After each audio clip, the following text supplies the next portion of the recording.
AI ကမေးတဲ့မိကွန်းတိုင်းကိုဖြည့်ပေးတာဆွဲကိုင်းတဲ့ပုံတိုင်းကိုဆွဲပေးတာအပြင်ကိုကြိုက်တဲ့သချင်းတွေကိုပါလုတ်ခိုင်းလို့ရပါတယ်ဒီနေ့ဗီဒီယိုကတော့ AI ကိုအမိုက်စားသချင်းတွေလုတ်ခိုင်းတဲ့နည်းပဲဖြစ်ပါတယ်ကျွန်တော်တို့ AI ကိုသချင်းလုတ်ခိုင်းဖို့ဆိုရင် Beatbox ဆိုတဲ့ website မှာလောက်အောင်မှာဖြစ်ပါတယ်ဒါကြောင့်မလို့ကျွန်တော် Chrome browser ကိုတစ်ချက်သွားပါမယ်ပြီးရင်တော့ထိပ်မှာ Beatbox လို့ရိုက်ရှာလိုက်ပါဒါဆိုရင်တော့ထိပ်ဆုံးမှာတွေ့တဲ့ website လေးတွေကိုဝင်ပေးလိုက်ပါဒီ website တက်ကိုရောက်သွားပြီဆိုရင်တော့ဒီမှာတွေ့တဲ့ဒီ box လေးထဲမှာကိုလိုချင်တဲ့ music ကိုရိုက်ထည့်ပေးရမှာဖြစ်ပါတယ်ဒီထဲမှာဆိုရင်ကျွန်တော်တို့ကတခြင်းအမှအကြောင်းအရာကိုအချင်းချုပ်ရေးပေးရမှာဖြစ်ပါတယ်အဲ့ပါတော့ rap song လို့ပဲကျွန်တော်ရေးလိုက်မယ်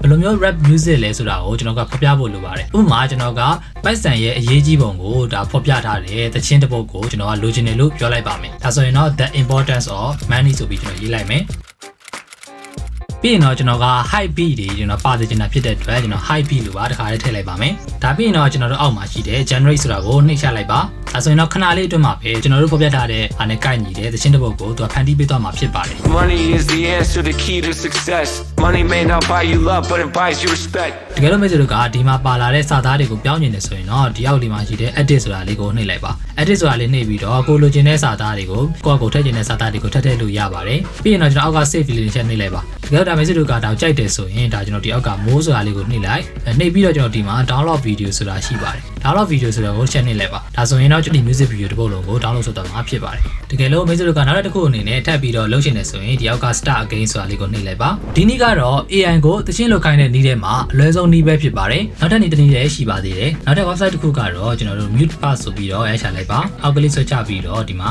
mute pass ဆိုတဲ့ဟာရှိပါတယ်ဒါလေးကိုတစ်ချက်ဝင်လိုက်ပါဒါဆိုရင်တော့အဲ့ထဲမှာမိတ်ဆွေတို့ကဒီမှာ generate a track now ဆိုတာနှိပ်လို့ရပါတယ် generate a track now ဆိုတာလေးနှိပ်လိုက်ပါပြီးရင်တော့ကျွန်တော်ဒီဘက်လေးမှာကိုလိုချင်တဲ့ပေါ့နော်ဒီ music ကိုဒါမိတ်ဆွေတို့ကဒီရိုက်ထည့်ပေးရမှာဖြစ်ပါတယ်အဲ့ထဲမှာဒီကိုကမရိုက်ထည့်ချင်ဘူးဆိုရင်အပေါင်းလက္ခဏာလေးနှိပ်ပြီးတော့ကိုလိုချင်တဲ့ music ရဲ့မှာ mood ဒီ genre တွေကိုဒါရိုက်ထည့်လို့ရတယ်ကဲလို့မိတ်ဆွေတို့ကတော့ပြန်ဖြတ်လိုက်မယ်ဆိုရင်လည်းဖြတ်လို့ရတယ်ကျွန်တော်တော့အင်္ဂလိပ်လိုပဲရေးလိုက်တော့မယ်ဒါ Drake ကမှာဒါ rap sound ပုံစံကျွန်တော်လိုချင်တာဖြစ်တယ်ပြီးတော့ကျွန်တော်တို့က high beat နဲ့ရေးလိုက်မယ်ပေါ့နော်โอเคဒါပြီးရင်တော့ကျွန်တော်အောက်က generate track ဆိုတာလေးကိုကျွန်တော်တို့ကနှိပ်ချလိုက်ပါမယ်ဒါဆိုရင်တော့ဒီအောက်မှာ generate ဆိုတာလေးနေနေဖြစ်ပါတယ်ဒီလိုလေးဖြစ်နေတဲ့ဟာကိုကျွန်တော်စောင့်ပေးရမှာဖြစ်ပါတယ်ဒါဆိုရင်တော့ခုနကရိုက်ထည့်လိုက်တဲ့ဒါ music တွေကဒီအောက်မှာရိုက်ချလာမှာပဲဖြစ်ပါတယ်ဒါမျိုးတို့တစ်ခုချင်းစီလိုက်နားထောင်ကြည့်မယ်ဆိုရင်ဒီလိုလေးတွေနားထောင်လို့ရပါတယ်နောက်တစ်ခုကတော့ကျွန်တော်ဒီ music track ရပြီးသွားတဲ့အခါမှာကျွန်တော်တို့အနေနဲ့ဒါ audio track ကိုကျွန်တော်ရအောင်လုပ်ဖို့လိုပါတယ်နောက်တဲ့ website တစ်ခုကိုသွားပါမယ်အဲ website ရဲ့နာမည်ကတော့ Overdress ဆိုတဲ့ website ဖြစ်ပါတယ်ဒီထဲရောက်သွားပြီဆိုရင်တော့ကျွန်တော်တို့အနေနဲ့အရင်ဦးဆုံးအဆက်လေး30ကိုသွားလိုက်ပါပြီးရင်ကျွန်တော်ဒီမှာဒါ desktop site ကိုတစ်ခါတည်းပြောင်းပေးထားလိုက်ပါပြီးရင်ကျွန်တော်ဒီမှာ get started ဆိုတာကိုနှိပ်ပေးလိုက်ပါ get started နှိပ်ပြီးသွားပြီဆိုရင်ကျွန်တော်တို့ဒီမှာကျွန်တော် Google account တစ်ကောင်နဲ့ကျွန်တော်တို့ login ဝင်ပေးရမှာဖြစ်ပါတယ်ဆိုတော့ကျွန်တော်ဒီမှာ sign in with Google ဆိုတာကိုနှိပ်ပေးပါပြီးရင်တော့ကိုယ့်ရဲ့ Google account တစ်ကောင်ကိုရွေးချယ်လိုက်ပါဒါဆိုရင်တော့ကျွန်တော်တို့ဒီ website တွေကိုဝင်သွားပြီပဲဖြစ်ပါတယ်ဒီ website တွေဝင်သွားလို့ကျွန်တော်တို့ကဒီ desktop site လေးပြုတ်သွားတယ်ဆိုရင် desktop site ကိုပြန်ဖွင့်ပေးလိုက်ပါပြီးရင်တော့ကျွန်တော်တို့ကဒီမှာ text to speech ဆိုတာကိုရွေးမှာဖြစ်ပါတယ်ဒီ text to speech ဆိုတာလေးကိုနှိပ်လိုက်ပါဒီ text to speech ရဲ့ရောက်ပြီးသွားပြီဆိုရင်တော့ထည့်မယ်သချင်းစာသားတွေကိုကျွန်တော်တို့ကရေးထည့်ပေးဖို့လိုပါတယ်အဲဆိုတော့ကျွန်တော်တို့ကဒီသချင်းစာသားတွေကို ChatGPT မှာကျွန်တော်တို့ရေးပြီးသားဟာကိုတွားယူပါမယ်ဆိုတော့ကျွန်တော်တို့ကဒီ ChatGPT ဆိုတာကိုတစ်ချက်သွားပါမယ်တကယ်လို့မင်းတို့ ChatGPT ကိုအစားဆုံးမသုံးတတ်ဘူးဆိုရင်တော့ဒီ video လေးကိုအရင်ဆုံးတွားကြည့်ပေးပါ ChatGPT ရဲ့ရောက်ပြီဆိုရင်တော့ကျွန်တော်တို့အနေနဲ့ဒီ rap song တစ်ခုကိုကျွန်တော်ကတောင်းလိုက်ပါမယ်